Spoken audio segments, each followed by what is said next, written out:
మహాశివుడు వినాయకుడికి ఏనుగు శిరస్సు పెట్టి ప్రాణం పోస్తాడు. అలా కొన్ని రోజుల తర్వాత ఒకరోజు శివుడు నిద్రపోతూ ఉండగా వినాయకుడు ఆడుకుంటూ శివుడి గది లోపలికి వెళ్తాడు. పడుకుని ఉన్న మహాశివుడి దగ్గరికి వెళ్లి పాదాల నుండి ముఖం వరకు ఆయనను నిశితంగా పరిశీలిస్తాడు. తండ్రిగారి గొంతు ఎందుకు నల్లగా ఉంది అని ఆలోచనలో పడిపోయి మెల్లగా ఆ గొంతు మీద చెయ్యి పెడతాడు. వినాయకుడికి ఒక్క క్షణం ఆయన కళ్ల ముందు దేవతలకి రాక్షసులకి మధ్య జరిగిన సముద్ర మదనం దృశ్యాలు అన్నీ కనబడతాయి. ఆ రోజు శివుడు ఆ భయంకరమైన విషం తాగి అనుభవించిన నొప్పిలో కేవలం 1% మాత్రమే వినాయకుడు అనుభవిస్తాడు. ఆ కొద్దిపాటి నొప్పికే వినాయకుడు తట్టుకోలేకపోతాడు. వినాయకుడు భయపడుతూ ఏడ్చుకుంటూ అమ్మా అమ్మా అని అరుస్తూ పార్వతీదేవి దగ్గరికి వెళ్లి, అమ్మా, నాన్న గొంతు ఎందుకు అంత నల్లగా ఉంది? నేను నాన్నగారి గొంతు మీద చెయ్యి పెట్టగానే ఏవేవో దృశ్యాలు కనపడ్డాయి అని ఏడుస్తూ చెబుతాడు. ఏం చెప్పండ్రా గణేశ, మీ తండ్రిగారికి చాదస్తం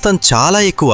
ఎక్కడో దేవతలు రాక్షసులు శత్రువుల కోసం సముద్రమదనం చేస్తుంటే అక్కడ ప్రమాదకరమైన విషం వచ్చింది. ఆ విషంతో ప్రపంచం మొత్తం నాశనమైపోతుంది అని దేవతలు రాక్షసులు అందరూ భయపడుతూ మీ నాన్నని కలవరిస్తుంటే ఆయన ఏమీ ఆలోచించకుండా మీ తండ్రిగారు వెళ్లి ఆ భయంకరమైన విషాన్ని తాగాడు నాయన. ఆ విషం మింగేస్తే ఆయనకే ప్రమాదం, అలా అని విషం బయటికి వదిలేస్తే మొత్తం లోకానికే ప్రమాదమని ఆయన తన గొంతులోనే దాచేసుకున్నాడు. అందుకే ఆయనకి ఆ నల్లటి మచ్చ అని పార్వతీదేవి గణేశునికి చెబుతుంది. భగవంతుడు కొన్నిసార్లు మన అనుకున్న వాళ్ల కోసం ఏమీ ఆలోచించకుండా వారి సురక్షితం కోసం మనం ఏమైనా చేయడానికి సిద్ధంగా ఉండాలి. అది విన్న గణేశుడికి శివుడి గొప్పతనమేంటో అర్థమవుతుంది. మీకు మహాశివుడంటే ఇష్టమైతే హర్ హర్ మహాదేవ్ అని కామెంట్ చేసి మా ఛానల్ కి సబ్స్క్రైబ్ చేసుకోండి.